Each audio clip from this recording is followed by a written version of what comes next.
الكلام. السلام عليكم ورحمة الله وبركاته. الحمد لله رب العالمين، والصلاة والسلام على أشرف الأنبياء والمرسلين وإمام المتقين وعلى آله وأهل بيته وصحبه أجمعين. أشهد ونشهد أن لا إله إلا الله وأشهد ونشهد أن محمدا عبده ورسوله. إن الحمد لله نحمده ونستعينه ونستغفره ومن شرور أنفسنا ومن سيئات أعمالنا من يهده الله فلا مضل له ومن يضلله فلا هادي له. سبحانك لا علم لنا إلا ما علمتنا إنك أنت العليم الحكيم. وتب علينا يا مولانا إنك أنت التواب الرحيم. قال رب اشرح لي صدري ويسر لي أمري واحلل عقدة من لساني يفقه قولي. رب اجعلني مقيم الصلاة ومن ذريتي ربنا وتقبل دعاء. أما بعد. Alhamdulillah, pertama-tamanya dan selama-lamanya kita rafa'kan syukur kehadrat Allah Subhanahu wa taala dengan faham, sedar dan segar bahawasanya Allah jualah yang menciptakan langit dan bumi serta apa yang ada di antara keduanya dengan kekuasaan mutlak milik Allah dan ketunggalan Allah Subhanahu wa taala. Seterusnya selawat serta salam ke atas junjungan besar baginda Nabi sallallahu alaihi wasallam, manusia yang menjadi asbab musabab paling utama dan mulia sehingga kita diberikan kebaikan, diimpunkan dalam ketaatan, diberikan pinjaman Islam dan iman sampai ke malam ini.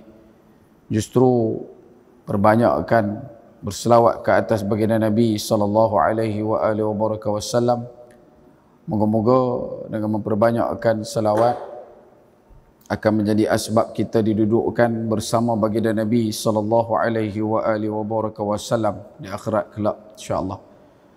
Allahumma salli ala sayyidina Muhammad wa ala ali sayyidina Muhammad kama sallaita ala sayyidina Ibrahim wa ala ali sayyidina Ibrahim wa barik ala sayyidina Muhammad wa ala ali sayyidina Muhammad kama barakta ala sayyidina Ibrahim wa ala ali sayyidina Ibrahim fil alamin innaka Hamidul Majid. Baik. Tuan-tuan dan hadirin muslimin mukminin rahimakumullah sekalian. Insya-Allah pada malam ini kita akan sambung perkongsian kita daripada kitab Maza Ya'ni Intima' lil Islam daripada Fadilatul Syekh Fathiyah Khan pada tajuk yang kelima dalam bilangan saya mestilah dapat menguasai diri, yang telah pun kita kongsikan dengan tuan-tuan pada pertemuan yang lalu berkenaan dengan teras tunjang kekuatan diri seseorang. Pada malam ini insya-Allah kita masuk di muka surat yang ke-97, iaitu pada bicara berkenaan dengan tanda-tanda ketewasan jiwa. Muka surat 97, tanda-tanda ketewasan jiwa. Kata Fadilatul Syekh, apabila hati manusia itu telah mati atau menjadi keras, apabila akal manusia itu padam dan tidak bercahaya atau menyeleweng, apabila manusia tewas dalam pertarungan dengan syaitan, terbukalah pintu-pintu masuk bagi segala kejahatan ke dalam jiwanya. Lebih-lebih lagi apabila kita mengetahui bahawa syaitan itu meresap ke dalam diri anak-anak Adam sebagaimana darah meresap dan mengalir dalam tubuhnya.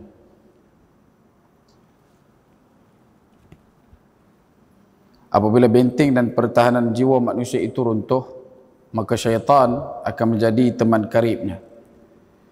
Firman Allah Subhanahu wa taala dalam surah Al-Mujadalah ayat yang ke-19, istahwadha alaihimus syaitan fa'ansahum zikrallah. Syaitan itu telah menguasai mereka lalu menjadikan mereka lupa untuk mengingati Allah. Dan inilah juga yang dibayangkan oleh Al-Quran dalam firman Allah, qala fabima aghwaytani la'aq'udanna lahum siratakal mustaqim. thumma la'atiyannahum min baini aydihim wa min khalfihim. Iblis menjawab, oleh kerana engkau telah menghukum diri iblis itu sesat, kata iblis, dia akan menghalang-halangi mereka dari jalan engkau yang lurus. Kemudian dia akan mendatangi mereka daripada depan, daripada belakang, daripada kanan dan kiri mereka. Selain dari itu, suatu penyakit yang paling bahaya yang menimpa mereka yang telah tewas ialah penyakit waswas. Syaitan menjadikan mereka waswas dalam semua urusan hidup mereka, dengan tujuan memesongkan mereka dari jalan Allah Subhanahu wa taala. Dan dalam hubungan ini Rasulullah sallallahu alaihi wasallam bersabda dalam satu hadis yang diriwayatkan daripada riwayat Imam At-Tirmizi, Musnad Ahmad dan juga Ibnu Hibban. Kata Nabi sallallahu alaihi wasallam, "Inna syaitan qa'ada li ibni Adam bi tariq, faqa'ada lahu bi tariq al-Islam, faqala atuslimu wa tarakta dinak wa dina abaik, fa'asahu wa aslam. Summa qa'ada lahu bi tariq al-hijrah, faqala atuhajir atada'u ardaka wa sama'aka, fa'asahu wa hajar. Thumma qa'ada lahu bi tariqil jihad, faqala atujahidu wa huwa talafun nafs wal mali, fatuqatilu fatuqtalu fatunkahu nisa'uka wa yuqsamu maluk, fa'asahu wa jahada. Thumma qala ar-rasul sallallahu alaihi wa alihi wa sallam, faman fa'ala dhalik famata kana haqqan 'ala Allah an yudkhilahul jannah." Kata Nabi sallallahu alaihi wasallam, sesungguhnya syaitan itu menghalang manusia, anak-anak Adam, dengan berbagai cara. Dia menghalangnya melalui Islam dengan mengatakan, adakah kamu menjadi seorang Islam dan kamu meninggalkan agama nenek moyang kamu? Dan anak-anak Adam terus mengingkari syaitan dan mereka menjadi seorang Islam.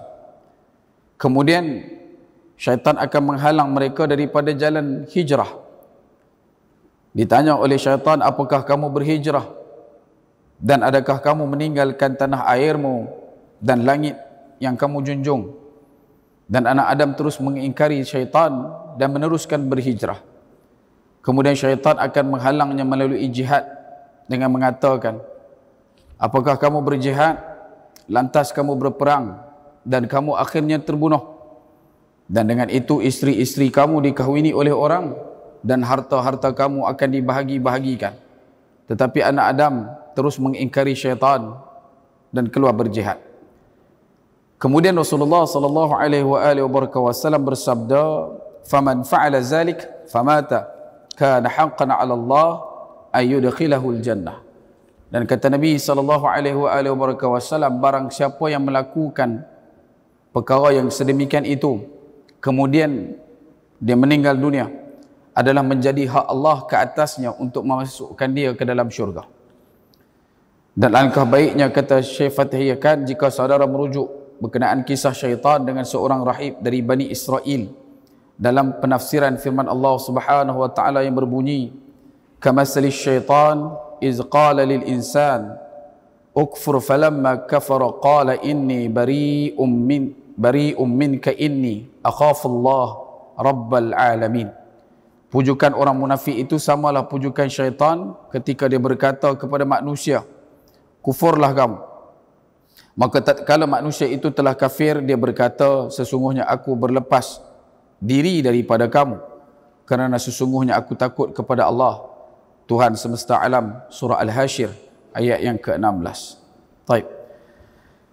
Satu tajuk yang kita tuntaskan, bawakan, kongsikan pada malam ini adalah nak memberikan kepada kita kerangka tanda-tanda manusia memiliki ketewasan jiwa.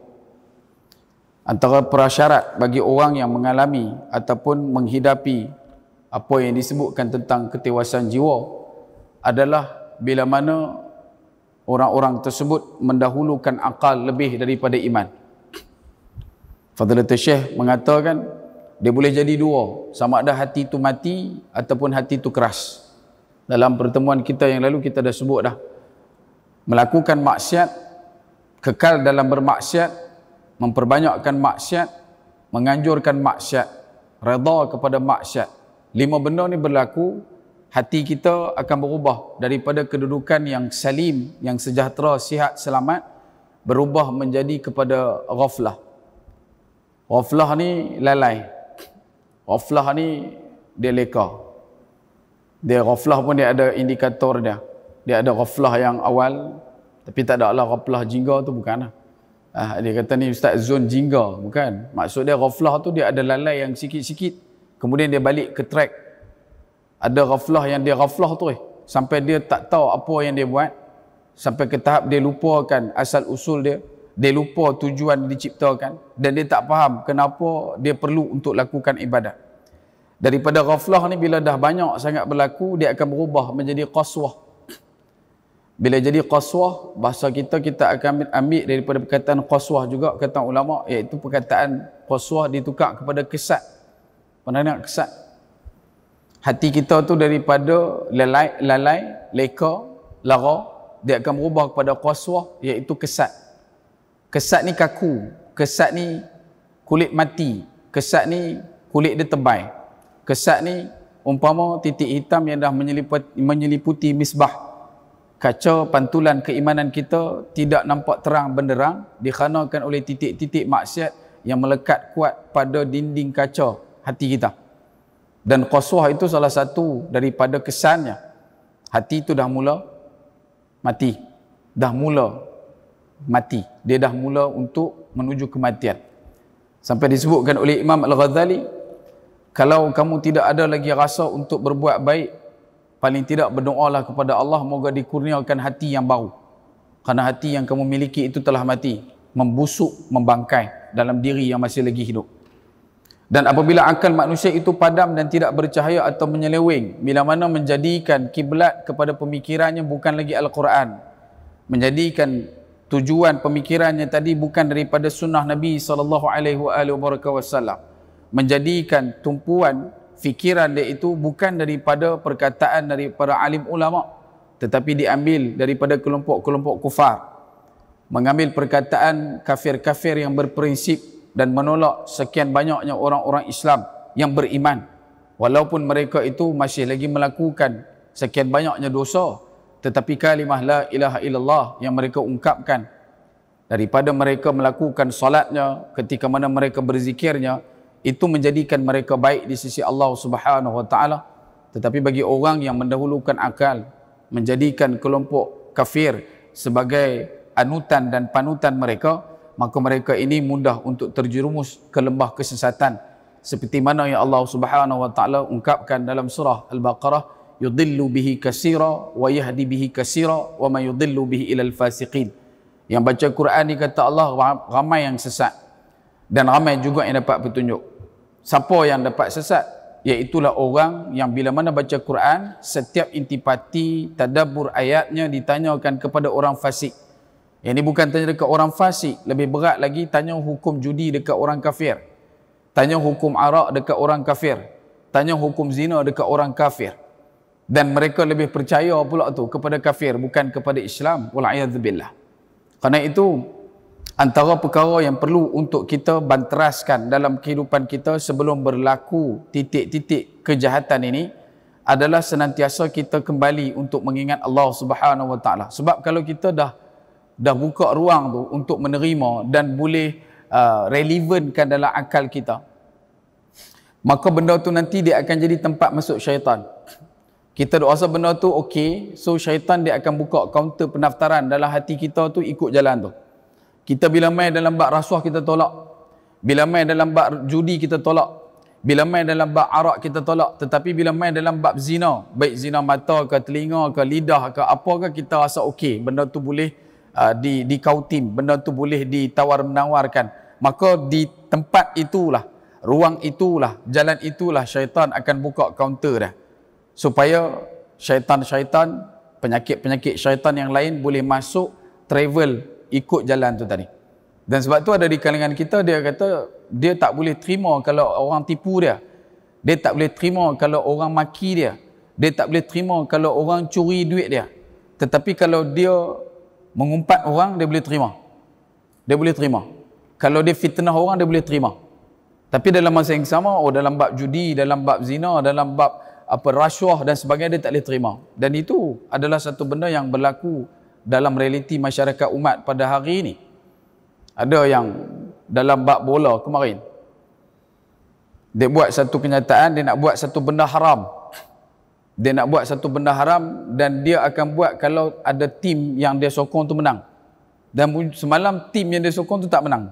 Dan dalam janji dia tu, dia kena buat benda haram tu. Okey, benda tu kita nampak. Tapi yang peliknya masyarakat kita terus kata dekat dia, bukan kata jangan buat benda haram, tetapi terus kata bila lagi nak buat benda tu, kami duk tunggu ni.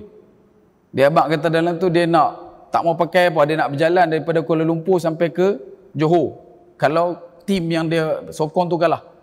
And then semalam tim yang dia sokong tu kalah, dan orang berkat tanya bila nak jalan, tapi tak ada satu pun yang berani kata, jangan buat benda ni haram. Tak ada. Dan benda tu dimomokkan, dipermainkan dan dijadikan konten dalam media sosial untuk nak habaq kata dia ni orang yang cakap tak serupa bikin, orang ni adalah orang yang tak boleh pakai. Tetapi top of that, daripada keseluruhannya, dia telah berjanji nak buat benda haram. Dan benda tu tak ada siapa pun duk gajah. Tak ada siapa pun yang duk rasa benda tu benda besar. Sedangkan perbuatan yang dia nak buat itu adalah satu benda yang cukup-cukup besar kedudukannya, keharamannya di sisi Islam. Bahkan lebih dahsyat lagi, bagaimana hari ini dah wujud satu situasi bagi masyarakat kita yang suka duduk dalam keadaan bohong-membohong, prank sana sini dan sebagainya. Itu adalah sifat yang tidak terpuji. Kalau kata ada, cuba untuk jauhi. Bahkan kata Imam Syafi'i rahimahullah ta'ala, satu benda yang perlu untuk kita tegaskan, kena teliti benda ni. Kalau saya sebut benda ni kena teliti. Kita tak boleh nak surprise. Boleh faham tak? Imam Syafi'i bila mana dia nak balik ke Mekah, daripada tempat dia nak masuk balik ke Mekah, dia sampaikan utusan dia untuk berjumpa dengan ibu dia. Dia bagi tahu dekat utusan dia, habaq dekat Imam Syafi'i, habaq dekat mak kepada Imam Syafi'i, kata Imam Syafi'i nak balik. Kata Imam Syafi'i nak balik. Dan utusan Imam Syafi'i pun balik api rumah mak dah. Sampai di depan rumah bagi salam dan dibukakan pintu. Buka pintu, mak Imam Syafi'i tanya, "Ya, ada apa?" Dia kata, "Aku ni adalah utusan daripada Imam Syafi'i. Aku datang bagi tahu dekat kamu, Imam Syafi'i sedang berada di batas haram, nak masuk ke tanah haram dan nak masuk ke Mekah lah. Dan dia suruh aku mai habaq dekat engkau, wahai ibu, kerana Imam Syafi'i sedang menanti di luar sana." Dan kata ibu Imam Syafi'i,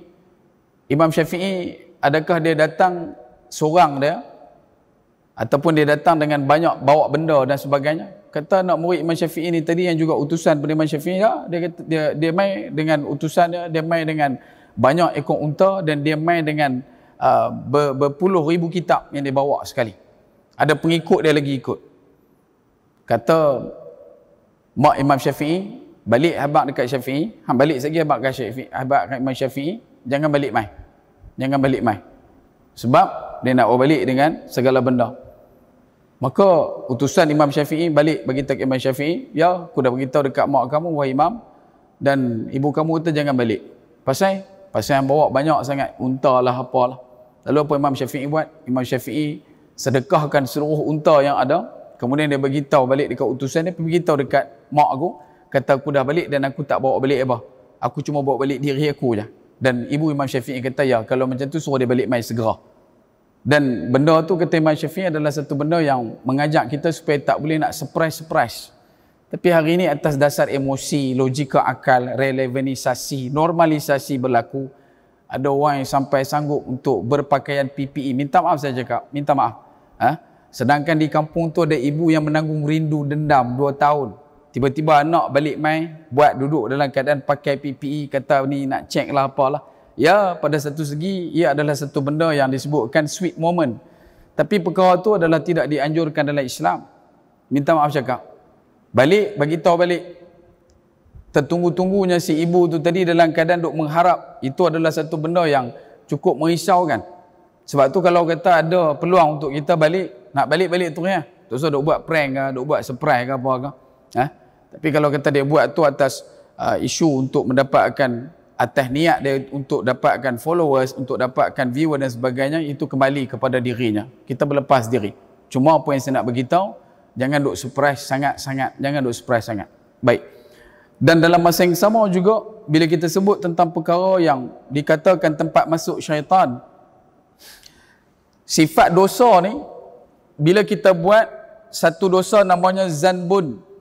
Bila banyak himpun dosa, dia jadi zunubun. Zanbun, satu dosa. Banyak dosa, zunub. Okay? Ghaibun, hilang. Ghuyub, tak nampak tu. Pernah dengar ghuyub? Ghaibun, hilang. Apa maksud ghaib? Tadi ada, lepas tu ghaib. Ghaib. Yang tu maksud dia ada tadi, lepas tu dia ghaib. Tapi kalau ghuyub, tadi pun tak ada, la pun tak ada, syagi pun memang haram, tak ada dah. Memang harus dah tak ada. Jangan duk tunggu. Pasal dia dah ghuyub. Boleh faham? Situ beza dah.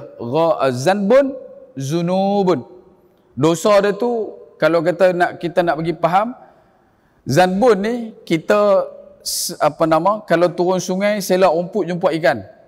Zunubun, selak ikan baru jumpa rumput. Boleh faham tak? Kan? Ni cerita bohong. Dia kata kampung aku ikan berlambak. Awak selak rumput nampak ikan. Hak seorang yang dia kata, aku lagi dahsyat kampung aku. Awak kampung hang banyak mana? Ikan lagi banyak. Macam mana kampung hang punya ikan? Selak ikan baru nampak rumput. Kan abang arti ikan banyak. Zunubun, sifat dia terlalu banyak dosa dan kita tak tahu benda tu kita buat bila. Sampai terlupa dosa apa yang kita buat. Dan sifat zanbun ini, dalam bahasa Arab juga orang Arab suka guna kalimah zanab. Zanab. Zanab bermaksud satu benda yang mengikut, menurut. Itu sifat zanab. Kalau kita main, contoh main kenduri, ada orang yang mengikut. Hang bawa siapa lagi tu? Ada siapa yang duk mengikut hang selalu tu? Pernah dengar perkataan mengikut? Zanab ini maksud dia ikut. Jadi sifat zanbun ini, bila kita pernah buat dan kita minta ampun atas dosa yang kita buat tu, diampunkan, tetapi dia ada benda yang zanab. Dia akan ada benda yang mengikut. Contoh, kita berbohong. Bila berbohong, berjaya pembohongan tersebut, dia akan buka lagi pintu-pintu dosa yang lain. Betul? Sekali menipu, dia akan tipu lagi. Mencuri, kita dah curi dah. Kemudian kita minta ampun dah benda tu. Tetapi asbab kita curi tu tadi, dia buka kepada pintu dosa yang lain. Kita curi, bukan kita lah, orang lain. Saya kata tuduh kita lah. Orang lain curi. Ada satu orang ni dia curi barang. Bila dia curi barang, bila sebut curi, orang tak tahu siapa ambil, orang tak tahu bila ambil, orang tak tahu di mana dia ambil benda tu. Okey? Dan bila berlaku saja, dia akan timbul satu benda pada fitnah. Orang akan mula tuduh menuduh. Dia ni ambil, dia nu ambil, mungkin dia ni, mungkin dia tu. Panggil detektif Conan. Dia habaq pembunuh ada di kalangan kita, dia kata. Kan? Padahal kita tak tahu siapa. Tapi bila mana kita kembalikan, kita minta ampun, ya, selesai kita punya dosa. Tetapi zanab, ekor ataupun kesan dosa tu masih lagi berlega di luar sana. Mungkin dalam circle lingkungan kita yang kecil semua dah selesai dah, semua tahu dah. Benda tu dah dapat balik, orang tu pun dah mengaku, dah minta maaf semua. Tetapi pengkisahan benda yang hilang tu tadi, yang disampaikan keluar, siapa tahu? Siapa yang nak buat pengesahan, siapa nak buat pencerahan, tak ada siapa. Sebab tu sifat zanbun ini, dia bila mana dah jadi zunubun, dia akan berubah juga dalam keadaan zanab.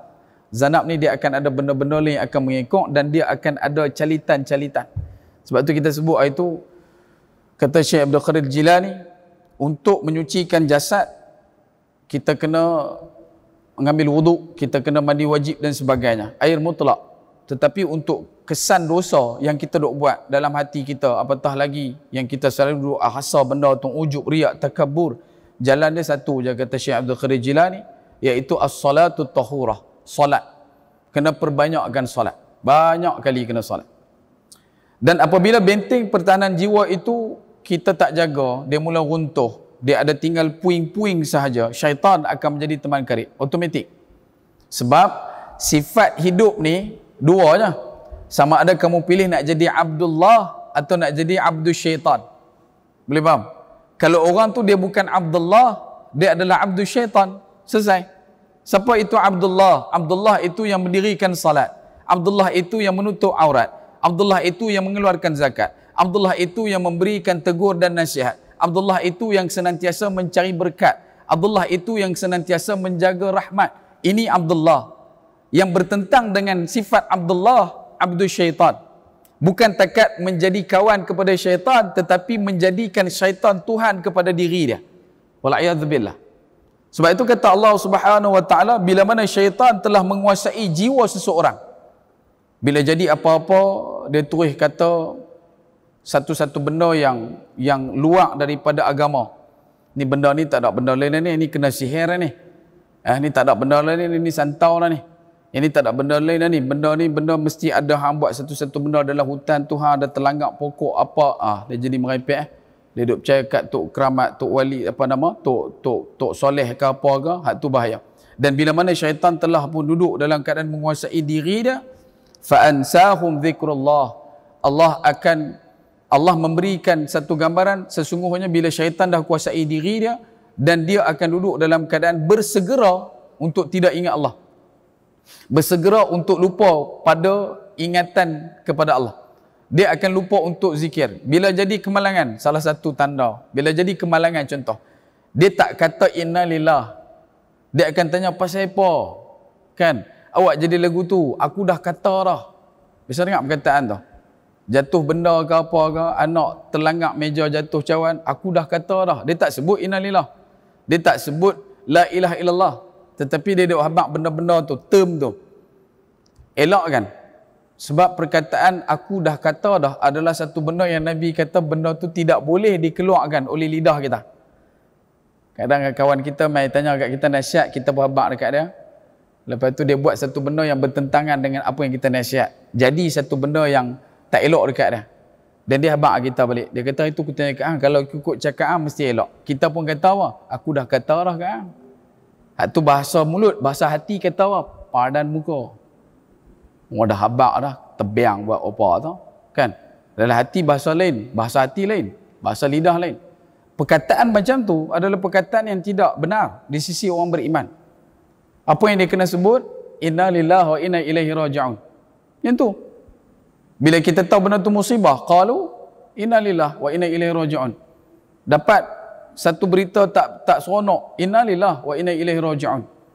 Kita dapat satu keputusan yang tidak baik, inna lillahi wa inna ilaihi raji'un. Kenapa kita nak mengambil jalan ataupun mengambil ketetapan yang Allah Ta'ala letakkan?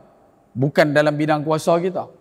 Tapi kita hari ini hilang daripada khabar berkenaan dengan perkataan sedemikian, yang kita risau takut dikuasai oleh syaitan. Sebab orang yang senantiasa ingatkan diri dia untuk ingat Allah, orang tu tadi masih ada lagi, orang kata apa, emergency kit dia untuk selamatkan diri untuk ingat Allah. Tapi kalau tak ada, yang keluar pada lidah dia adalah makhluk, yang keluar pada lidah dia adalah kecaman, kejian, caci maki dan sebagainya, orang ni takut-takut termasuk dalam kumpulan yang Allah Ta'ala sebutkan dalam surah Al-Mujadalah ayat yang ke-19, iaitu mereka yang telah dikuasai oleh syaitan.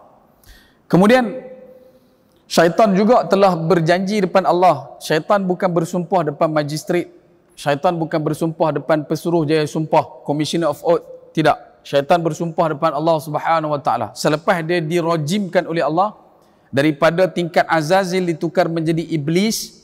Daripada iblis tersebut punya anak-anak yang punya sifat syatana, yang ada pada tiga kriteria utama, iaitu imtina'i, kemudian istikbar, yang ketiganya adalah al-kufr. Ini tiga sifat syaitan: imtina'i, istikbar, al-kufr. Imtina'i menentang, derhaka, dia tak mau. Allah suruh salat, dia tak mau. Allah suruh puasa, dia tak mau. Bahkan tak mau tu kita kata dahsyat sangat. Ulama kata apa? Al-imtina'i siapa dia? Imtina'i adalah termasuk di kalangan kasratus soal, orang yang banyak tanya soal, banyak soalan.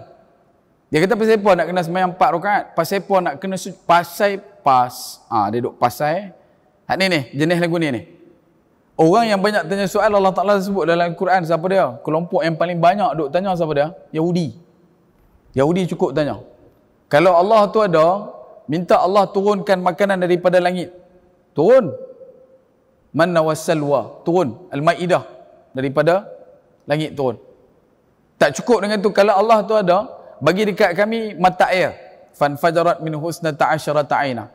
Nabi Musa ketuk batu, keluar 12 mata air.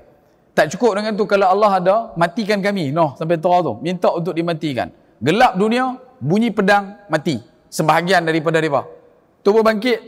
Tanya lagi, kalau Allah, nampak? Dia bukan nak menyembah Allah pun. Dia bukan nak mentauhidkan Allah pun. Dia bukan nak mengesahkan Allah pun. Tetapi dia cuma nak membawa satu fikir bahawasanya dia adalah orang yang boleh duduk dalam keadaan menyuruh ataupun memerintah Tuhan, memerintah Allah Subhanahu Wa Taala. Yang tu yang kata imtina'i ni kena jaga. Sampai kitab bila mana kita duk macam kita sebut itu, kita duk minta Allahumma inna na'udzubika minal baras wal junun wal judham wa min sayyi'il asqam. Sampai ada guru kita kata rasa berat nak baca doa ni. Walaupun Nabi SAW yang memberikan kepada kita khabar berkenaan dengan doa menghindarkan wabak.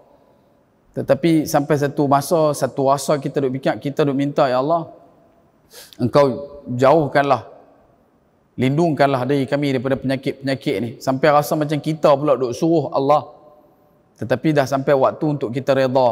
Allah nak supaya kita duduk dalam situasi ni. Sebab dah jadi penyakit yang macam ni pun hampa masih lagi nak maksiat pada Allah Subhanahu Taala. Masih lagi maksiat. Dalam keadaan kita duk tahu pandemik, bila kita tanya baru ni dekat pihak yang berkaitan, adakah sudah endemik? Dia kata tak, bukan endemik lagi, masih lagi pandemik. Hari ni kes ada lebih banyak daripada kemarin. Sebab tu kita kena cari jalan untuk redha, seperti mana Nabi SAW ketika mana berlaku peristiwa Taif. Nabi pergi ke Taif, berjumpa dengan setiap orang yang ada di perjalanan Nabi nak menuju ke Taif. Sampai di kota Taif, Nabi duduk 10 hari di sana. Nabi berjumpa dengan anak yang paling top dekat situ yang menguasai Taif, iaitu anak kepada Amr bin Umayy As-Saqafi, daripada keturunan Bani Thaqif. Ada 3 orang anak dia.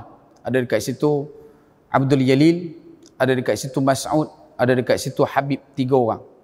3 orang ni bila mana Nabi cerita dekat mereka suruh untuk terima Islam, mereka kata mereka tak mau. Dan mereka gerakkan pula satu gerakan seluruh kota Taif untuk menghalang Nabi, mencederakan Nabi, memprovok Nabi. Bukan takat dilemparkan dengan kata-kata kecaman, makian, kejian, tetapi mereka melemparkan batu sampai basah kaki Nabi penuh dengan darah. Paduka baginda Nabi SAW penuh dengan darah, sampai kata Zaid bin Harithah, jejak kaki Nabi bila Nabi berjalan berbunyi cekuak, cekuak, cekuak. Boleh faham tak? Sound effect tu saya dapat masa kena ketik pacat, kan kita pakai pacat, kena pakai sipar getah kita, so dia bunyi cekok cekok macam tu. Darah penuh dalam capal Nabi SAW. Dan bila Nabi menapak kaki, bunyi darah tu melimpah. Zaid bin Harithah yang peluk Nabi, katuk badan Nabi, juga tidak terlepas dari terkena batu, luka Zaid bin Harithah. Dia berhenti dekat satu lembah, yang dekat situ ada kebun Utbah dan juga Syaibah bin Rabi'ah. 2 beradik yang duduk di Mekah, tapi mereka ada kebun kurma 3 batu daripada Taif. Nabi jalan keluar, sepanjang kota Taif tu dilempar dengan batu. Sampailah Nabi duduk di bawah pokok anggur di ladang tersebut, dan kemudian datanglah pembantu kepada Utbah dan Syaibah bin Rabi'ah, nama Addas, datang daripada kampung Ninawa. Kemudian cerita berkenaan dengan Yunus bin Matta, dan akhirnya dia sembamkan wajahnya ke dahi Nabi, ke kepala Nabi, kemudian dia sembamkan wajah dia ke tangan Nabi SAW yang mulia, dan dia sembamkan wajah dia ke kaki Nabi SAW yang mulia. Dan dia mengatakan kepada Utbah dan juga Syaibah bin Rabi'ah, lelaki itu adalah lelaki yang saleh, lelaki yang baik, sebab dia kenal Nabi Yunus alaihissalam. Macam mana dia kenal? Sebab Nabi bila ambil buah anggur tu, Nabi baca bismillah, baru Nabi makan. Dan selepas daripada tu, Nabi SAW membacakan doa. Nabi sebut dalam doa panjang, antara benda yang Nabi sebut, kalaulah engkau lemparkan aku kepada mereka yang berwajah nan masam, wajah mereka tak suka dekat aku, ataupun engkau lemparkan aku ke satu tempat yang orang menentang aku, tetapi dalam masa yang sama engkau memberikan redha kepada aku dan engkau tidak murka kepada aku, maka aku sanggup. Maksud Nabi sebut, kalau sakit ni, sakit yang membuatkan Allah redha, aku redha dengan sakit ni. Miskin ni, kalau miskin ni membuatkan aku duduk dalam rahmat Allah, aku nak duduk dalam miskin ni. Kalau kata benda ni bahaya bagi aku, tetapi bahaya ni jauhkan aku daripada murka engkau ya Allah, maka aku nak duduk dalam murka tu. Aku nak duduk dalam situasi tu. Aku tak mau murka engkau ya Allah. Dan yang ni Nabi sebut berkenaan dengan redha.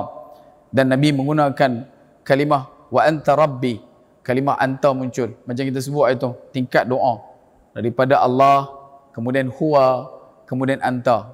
Bila kita duduk dalam satu keterdesakan, permohonan, kemustahilan makhluk, makhluk tak boleh tolong, siapa tak boleh tolong. Kita tahu benda ni takkan boleh logik, tapi kita tahu Allah maha pemberi pertolongan, sultanan nasira, mujibud da'wat wa qadhiyal hajat.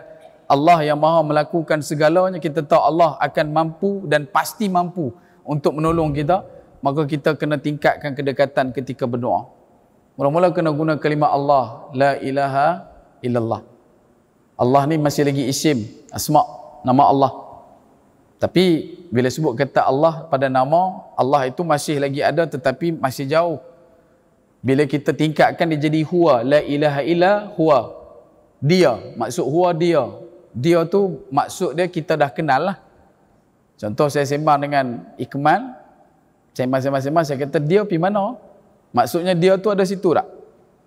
Dia tak ada situ. Tapi saya kenal tak dia tu? Kenal. Ikmal kenal tak dia tu? Kenal. Dia dah mula dekat. Dia bukan nama lagi, tetapi dah ada kata ganti nama. Huwa. Tetapi kalau nak lagi dekat, kena guna kalimah anta. Anta apa maksud? Engkau. Bukan hantar. Hantar tu hantar barang. Kan? Di KL disebut anta. Bukan anta barang. Anta. Anta maksud dia kamu. Sebab tu Nabi Yunus AS ketika ditekan 4 kegelapan, kalimah dia bukan lagi la ilaha illallah. Kalimahnya bukan lagi la ilaha illa huwa. Kalimahnya adalah la ilaha illa anta. Anta. Boleh faham tak maksud saya? Bina kedekatan tu pada jalan Al-Anbiya wal Mursalin. Nabi Zakaria bila mana minta untuk dapatkan waris keturunan, wa antal khairul warithin. Dia tak sebut wa Allah khairul warithin, tak, wa antal khairul warithin. Dan engkau ya Allah yang maha pemberi, yang maha memberikan waris. Kemudian Nabi Ayub alaihissalam ketika mana duduk dalam keadaan menghidapi satu ujian penyakit yang berat, tidak ada orang kena penyakit macam dia sebelum dia, tidak ada orang yang akan kena penyakit macam dia selepas dia.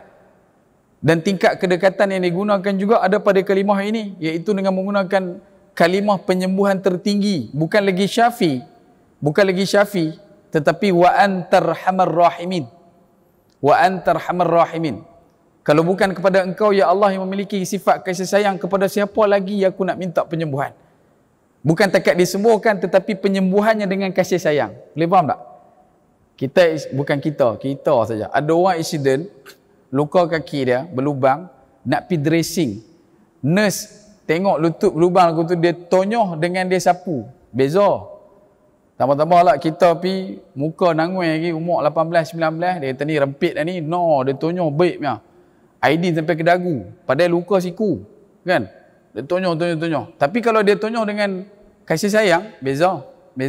Penyembuhan juga, tapi beza. Sebab tu Nabi Ayub guna kalimah wa antarhamar rahimin. Sebab tu kalau tuan-tuan ada keperluan apa-apa yang memuncak, terdesak, keterdesakan yang tidak ada pilihan, kemustahilan yang tak akan mungkin mampu dirungkai oleh makhluk, maka bina kedekatan ni di setiap sepertiga malam. Dan sebab tu iblis ni dia ada sifat imtina'i, menolak. Yang kedua, istikbar, berusaha untuk membesarkan diri. Istikbar, sebab tu kalimahnya isti di depan. Istighfar, berusaha untuk diampunkan. Istisqa, berusaha untuk dapatkan hujan. Istikharah, berusaha untuk dapat pilihan. Istighfar, berusaha untuk minta ampunan, istikbar, berusaha untuk nampak besar. Dia belajar ilmu, tetapi ilmu yang dia belajar tu adalah untuk bagi nampak dia hebat. Ada sifat kesyaitanan di situ.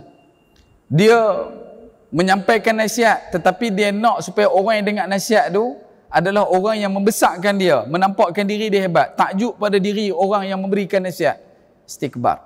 Dia berpakaian yang cantik bukan untuk melancarkan ibadah, tetapi untuk melancarkan promosi kepada kawan-kawan supaya orang pekat nampak dah pakaian dia menarik perhatian orang dan sebagainya. Itu adalah istikbar. Sebab tu kena racunkan penyakit ini dalam hati seawal-awal kuntuman pertama nak bertunas. Bila mana mula-mula nak berbenih benda tu, nak pecah tunas tu, kita kena matikan dia dulu. Macam mana nak matikan? Adalah dengan merasa diri hina, merasa diri tidak ada apa-apa, merasa diri kita ni bodoh, jahil, fakir. Tapi kalau tak ada benda tu, dia akan mula berkembang. Dan sebab tu hati kita nanti jadi kembang. Sampai orang kita dulu kata pecah seluar kan, terkoyak kain pelikat tu pasal orang duk puji dia. Istikbar jaga, jangan ada. Kalau ada cepat-cepat istighfar. Bila mai rasa nak bangga diri, istighfar. Dan yang ketiga, al-kufr, menutup diri daripada melihat keimanan, beriman kepada Allah, menolak Nabi SAW, menolak Al-Quran, menolak qada qadar. Sebab tu pada satu ketika Yahya bin Ma'mar jumpa dengan Sayyidina Abdullah ibn Umar radhiyallahu anhuma, anak pada Sayyidina Umar Al-Khattab radhiyallahu an.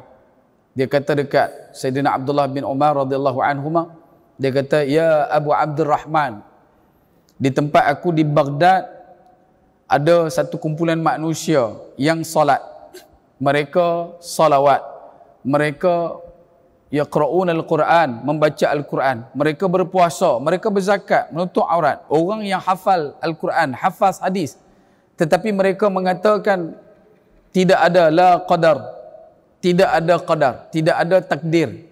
Takdir tak ada, yang ada adalah usaha kita. Yang kita duk kaya ni pasal kita usaha, yang kita duk sihat ni pasal kita duk jaga kesihatan, yang kita boleh duduk dalam selesa ni sebab kita yang duk fikir benda ni. Dia kata tidak ada qadar. Yang berlaku ni semua atas kita punya kekuatan, kebolehan, kepintaran. Maka kata Abdullah bin Umar radhiyallahu anhu, dia kata, wahai Yahya, Yahya main dengan kawan dia nama Humaid. Wahai Yahya, ya Humaid, sesungguhnya aku berlepas daripada kumpulan ini, kelompok ni, aku berlepas diri. Dan mereka juga tidak ada kena mengena dengan keimanan kita. Maksudnya bukan mereka diiktiraf sebagai sesat, bukan nak kata mereka ni kufur, tetapi nak abang kata mereka punya pahaman tu jauh menyimpang daripada pahaman zaman sahabat. Sahabat pun tak faham macam mereka faham tu. Bila sebut kata qadar Allah, ketentuan Allah, ya Allah tentukan kita dapat sesuatu, hilang sesuatu, duduk pada dua perkara, syukur dan sabar, selesai. Tapi tak boleh percaya, tak boleh terima, dan benda ni yang bahaya. Sebab tu kalau kita duduk dalam keadaan kufur, menutup diri ataupun ditutup, dia ada sumbatan pada telinga dia, ada sumbatan pada mata dia, ada sumbatan pada hati dia. Dia tak boleh terima ketentuan daripada Allah Azza wa Jalla wa Ala. Sebab tu tiga benda ni tak boleh. Dan iblis ni bila dia bersumpah depan Allah Subhanahu wa taala, target dia cuma satu. Kalau masih ingat, SYAITAN, syaitan. Apa maksud syaitan? Syaitan yang ajak ilmu tambah ahli neraka. Itu syaitan. Kerja dia cari downline. Hari-hari. Hari-hari. Dan dia akan sanggup untuk hancur, dan dia akan mai balik kacau. Dan sebab tu, bagi orang yang duduk dalam keadaan sentiasa berada pada bibir-bibir maksiat, duduk dalam ambang-ambang kemaksiatan, mereka ini cukup mudah untuk didatangi oleh syaitan. Sebab syaitan dah beritahu dekat Allah, mereka akan datang kepada golongan anak cucu Nabi Adam, min baini aidihim wa min khalfihim, dan juga mereka akan main daripada depan, belakang, kiri, kanan. Dalam satu lagi ayat yang lain, mereka boleh ganggu seluruh anak Adam kecuali al-mukhlas, golongan yang sudah ada ikhlas, golongan para nabi, mereka tak boleh kacau. Tapi untuk manusia yang macam kita, orang-orang yang duduk dalam keadaan senantiasa lupa pada Allah, mereka terdedah untuk diganggu oleh syaitan. Kemudian seterusnya, yang terakhir pada malam ini adalah mereka tewas dengan penyakit was-was. Was-was dekat sini bermaksud syaitan menjadikan mereka was-was dalam setiap perkara dalam kehidupan. Setiap benda yang mereka lalui, setiap benda yang mereka nak buat, setiap benda yang mereka duk rancang, semuanya berada dalam nilaian was-was. Dan was-was itu sendiri daripada segi istilah adalah percakapan dalam diri sendiri yang dibisikkan ke dalam diri. Perasaan berbolak-balik sama ada telah melakukan sesuatu atau belum melakukan sesuatu. Ataupun dalam satu lagi, apakah sesuatu yang akan terjadi kalau aku buat ini. Dia overthinking. Bukan Ovaltine. Ovaltine tu melo. Ni overthink. Overthinking. Dia terlalu fikir. Yang kedua, was-was juga bermaksud sesuatu yang dibisikkan oleh syaitan. Yang mula-mula dalam diri kita ni. Yang dalam diri kita ni mengikut mana? Sebab tu yang kita sebut bila solat, nak solat, hati, mata jangan melilau supaya hati tak merayau. Kalau hati kita duk merayau, tahu dah. Kadang-kadang kita ni duk solat ni, hati kita duk datang mana? Duk ada dekat dalam lori. Tengah solat, hati duk ada dalam bas pergi ke KL. KL lagi. Tengah duk solat, hati duk ada dekat Johor. Tengah solat, hati duk ada dekat Nasi Kanak Kampung Melayu. Ni, hati. Tubuh ada situ, jubah ada situ, telekung ada situ. Tapi hati merewang mata dekat Nilai, Padang Besar, ada dekat jualan murah dan sebagainya. Ni hati kita dia boleh melencong mata-mata. Dia bukan melancong lah kena vaksin. Kan? Ini dia melencong ikut suka dia macam mana. Sebab tu was-was ni dia boleh buka satu peluang lagi untuk syaitan masuk. Minal jinnati wan nas. Was-wasil khannas tu dia boleh main daripada jin dan juga syaitan. Dan yang ketiga, was-was adalah apa yang dibisikkan ke dalam diri manusia ketika melakukan satu benda dalam tahap yang terlalu berhati-hati. Bila lagi dia berhati-hati, lagi dia was-was. Macam kita ni umur dah mula meningkat ni, pegang skru, lagi duk pedor, lagi tu lah duk ketak. Lagi pedor, lagi lah ketak. Nak bubuh benang dalam lubang jarum tu. Lagi kita pedor, tahu pedor. Lagi kita kontrol tu, lagi dia ketak. Lagi masuk lubang hidung lelaki kat senang. Lubang hidung lelaki kita sopan di sepuh amat tu kan. Besar, kita boleh masuk tu. Ni duk pedor lagi ketak. Sebab tu, was-was dia boleh hadir pada waktu tu. Lagi kita berhati-hati, lagi dia akan main. Sampai ke tahap, kita akan kena ulang balik benda tu daripada mula. Sebab tu kalau was-was kadang-kadang dalam bab solat lah yang paling utama, Allahu Akbar. Cukup tu tangan tu. Jangan duk ulang-ulang dah. Saya duk ulang-ulang. Yang lawak dah nak kata setan tak setan ni. Selalu yang kita jumpa game macam ni, Allahu Akbar. Allahu Akbar. Dia duk ulang-ulang. Bila imam dah Allahu Akbar, Allahu Akbar. Boleh pula. Hak yang awal tu tadi yang tak boleh bersama. Tu kata setan. Tapi janganlah duk setan sedia kena. Yang dia tu mata duk melilau sebelum solat. Hati duk ingat benda tu masa solat. Dia buka tau, dia punya slide show tu. Pasal benda tu duduk dalam history. Benda tu duduk dalam history. Dia duduk dalam sejarah kita tau. Kalau buka telefon, tuan-tuan ada Google tu, dia ada tekan button atas, boleh check history. Selalu yang check history ni siapa dia? Isteri. Dia ada chemical romance kat situ. Dia ada chemistry kat situ. Yang check history selalu isteri. So history itu dia akan main, dia akan keluar balik iklan-iklan dia. Dan yang terakhir, was-was adalah penyakit pada akal yang apabila dia bercakap, maka percakapannya adalah sia-sia. Was-was juga tu. Bila kita bercakap satu benda yang lara, tak mengingatkan manusia kepada Allah Azza wa Jalla wa Ala, tak mengingatkan kepada Nabi SAW, maka orang yang duduk dalam keadaan sedemikian, dia adalah orang yang senantiasa berada dalam kelompok manusia yang dijangkiti penyakit was-was seperti mana yang Allah Ta'ala sebutkan, alladhi yuwaswisu fi sudurin nas minal jinnati wan nas. Ini tanda ketewasan jiwa. Dan orang yang tewas jiwa ni tadi, kalau berlaku dekat diri dia, dia kena kekal tahan. Dia kena bukan layan, tapi dia kena tahan benda tu, kemudian dia kena tentang benda tu, dan dia kena meninggalkan. Sebab tu iblis, dia dapat ranking iblis daripada Azazil jatuh kepada iblis. Kerana apa? Kerana dia ada sifat-sifat yang kata ketewasan jiwa tu. Dia tak beriman pada Allah. Allah suruh dia sujud kan, dia tak mau. Yang ni kita habaq kata setan kalau tengok kita lah, setan pun takut dekat kita. Pasal setan kata aku tak sujud dekat Nabi Adam tu sekali lah, terus masuk neraka. Hang tak sujud sehari duk 20 kali, tak tahu neraka mana nak hantar kan.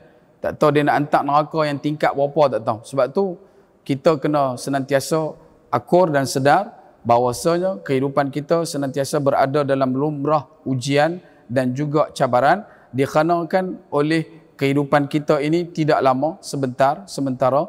Yang kedua, kita akan senantiasa diganggu-gugat oleh beberapa perkara yang ada di keliling-keliling kita. Bahkan lebih dahsyat, bila ada orang yang tak mau mati dalam keadaan memikirkan apa yang anak isteri dia nak makan. Ada orang macam tu. Bila tanya dekat dia, kita untuk keluar berjihad, keluar untuk cari rezeki dan sebagainya, dia duduk dalam keadaan risau. Dia risau apa? Dia kata, kalau aku mati esok, siapa nak pergi makan anak cucu aku, anak bini aku, siapa nak pergi makan? Urusan tu bukan urusan kita dah. Mati, selesai. Imam Bukhari, dia tak ada pak, tak ada siapa yang mengaji kitab hadis tak sebut nama Imam Bukhari. Okey? Imam Syafi'i juga tidak ada bapa. Tak ada siapa yang mengaji usul fiqh tak sebut Imam Syafi'i. Tak ada siapa. Bahkan 25% populasi penduduk Islam di dunia bermazhab Imam Syafi'i. Juga dalam keadaan tak ada apa. Sebab tu jangan kita overthinking. Sebab dia bila overthinking ni, dia punya laluan tu terlalu jauh. Kita nak maintenance tu payah. Kita ada laman rumah kita 4x4. Jiran kita ada laman rumah dia 40x40. Agak-agak maintenance mana yang lebih besar? 40x40. Sebab dia punya laman luas. Kita laman kecil. Bila sebut laman kecil, hidup kita takat mana? Takat satgi lah. Ada orang tanya, Ustaz, kita hidup hari-hari kena solat ke? Ya, solat. Sampai bila? Sampai mati. Woi, jenuh aku tu. Tak jenuh. Kok malam ni lah kita hidup. Malam ni lelah kita solat. Apa masalah? Subuh satgi kita hidup lagi. Okey, subuh tu lelah kita solat. Tapi bila kita letak kita punya bajet tahunan kita sampai 2040, kita duk sangka kita boleh sambut ulang tahun kelahiran seperti mana Ismail Ulam Raja, kan? Umur 80, telan biji nangka. Kita duk asal boleh hidup sampai tahun tu. Selama tu lah kita hidup dalam keadaan tertekan, depres. Sebab kita tak letak macam mana yang disebut oleh Imam Ahmad bin Hanbal. Hakikat orang iman, dia punya target hidup dia daripada waktu solat ke waktu solat. Cukup sat. Isyak, habis isyak subuh. Subuh habis subuh zuhur. Zuhur masuk asar, asar masuk maghrib, maghrib masuk isyak. Lingkungan dia yang tu je. Boleh faham tak maksud saya? Target dia yang utama yang tu. Sebab tu kalau kita duduk dalam pos yang kecil ni, nak maintain dia senang dan mudah. Kita tak nampak benda tu jauh. Tetapi kalau 40 punya depan, kita dengan nak kena upah orang, kita dengan nak kena cuci, nak kena racun, nak kena tebas, lambat. Sebab tu tuan-tuan, sedang hadirin muslimin, mukminin rahimakumullah sekalian, berusahalah kita untuk jadi orang yang senantiasa mengingati Allah Subhanahu Wa Taala supaya tidak terseliuh dalam kehidupan menjadi orang yang mengikut kata syaitan. Sebab di akhirnya, walaupun di dunia syaitan disebutkan akan menjadi kawan karib kepada orang tersebut, tetapi di akhirat kelak apa kata syaitan? Syaitan kata, aku tak tahu. Dia yang buat, aku tak kata apa pun. Aku cuma cadang Aku cuma bisik je. Aku cuma habak je. Yang dia buat apa? Boleh faham tak? Syaitan dah berlepas dah. Syaitan dah terlepas. Begitu juga dengan pemimpin-pemimpin pada waktu tersebut. Kalau kita tahu pemimpin tu buat kerja tak betul, kita kena tegur. Kalau kita tak tegur, biar pilah mereka tanggung, juga akan dipersoalkan. Sebab tu yang disebutkan oleh syaitan, sesungguhnya kata syaitan, inni akhafullah rabbal alamin. Macam mana aku nak buat benda ni, aku tak sanggup buat sebab aku takut dekat Allah, Tuhan semesta alam. Syaitan kata dekat manusia ketika dilemparkan ke dalam neraka. Jadilah golongan ini yang disebutkan waqad khaba man dassaha, orang yang cukup-cukup rugi. Cukup-cukup rugi. Pasal apa? Rugi khaba dia tak sama dengan khasir. Kalau kita sebut wal as innal insana lafi khusr. Khus rugi. Rugi ni apa dia? Kita meniaga 10,000, kita dapat 8,000, rugi. Kalau khaba meniaga 10,000, pinjam pula 10,000, rugi 30,000. Kena bayar balik. Duk ada dekat 20,000 balik Duk ada semua sekali 50,000 kena bayar. 50,000 kena cari balik. Yang tu khaba. Modal pun hangui, untung tak dapat, rugi pun selok. Tapi kalau khus rugi, dia ada lagi modal tu balik. Tapi kalau khaba, waqad khaba man dassaha, amat rugi bagi orang yang mengotorinya, iaitu orang yang mencelakan hatinya jauh daripada beriman kepada Allah Azza wa Jalla wa Ala. Moga-moga takat tu dulu perkongsian. Mohon maaf masa tuan-tuan, terima kasih atas perhatian. Kalau ada kekasaran bahasa tuguri bicara terlajak kata terasa tak mana-mana, saya minta maaf banyak-banyak daripada ujung rambut sampai ujung nyawa. Kita akan berhenti di muka surat yang ke-100 pada tajuk kubu pertahanan dari godaan syaitan. InsyaAllah pada pertemuan yang akan datang. Dan kita tak jumpa dengan tuan-tuan tahun ni, saya akan jumpa dengan tuan-tuan tahun depan. Nah, kita tak jumpa setahun. Okey. So, tajuk yang kita akan jumpa nanti kubu pertahanan dari godaan syaitan. Dia nak bagi tahu dekat kita macam mana untuk menata selia, tata kelola untuk berhadapan dengan perkara-perkara yang disebutkan itu. Dan dari jauh menjunjung duli, dari dekat menjunjung sembah. Mohon maaf sudi diberi kalau ada silap dan salah. Akhir kalam, sekecil-kecil ikan pasti ada isinya, sebesar-besar ikan pasti ada tulangnya. Aku liqauli hadza wastaghfirullahal azim li wa lakum wa lisairil muslimin wal muslimat wal mu'minin wal mu'minat fastaghfiruh fayafudhal mustaghfirin. Wassalamualaikum warahmatullahi taala wabarakatuh. Dan satu permohonan, satu makluman, sahabat saya Muhammad Irwan bin Hassan minta tuan-tuan semua insya-Allah penduduk kompleks Darul Faizin untuk doakan keluarga dia, keluarga terdekat dia. Moga-moga Allah Taala sembuhkan dengan kadar segera, kerana mereka juga diuji dengan penyakit yang sedang menular ini. Moga-moga Allah Taala angkat penyakit, sembuhkan dengan kadar segera. Innallaha dalam keadaan la yughadiru wala saqaman, dan tidak akan kembali penyakit ini. Allahumma rabbanas isi bil bas ishfi anta syafi la shifa ila shifauka shifa la yughadiru saqama. Allahumma inna na'udzubika minal baras wal junun wal juzam wa min sayyi'il asqam. Allahumma inna nas'aluka al-afiyah, Allahumma inna nas'aluka as-sihah, Allahumma inna nas'aluka ar-rahmah. Allahumma ighfir lana dzunubana wa liwalidina wa li ikhwanina alladhina sabaquna bil iman. Wa sallallahu ala sayyidina Muhammadin wa ala alihi wa sahbihi ajma'in. Walhamdulillahi rabbil alamin. Taqabbalallahu minna wa minkum taqabbal ya karim. Assalamualaikum warahmatullahi wabarakatuh. Wallahu taala a'lam.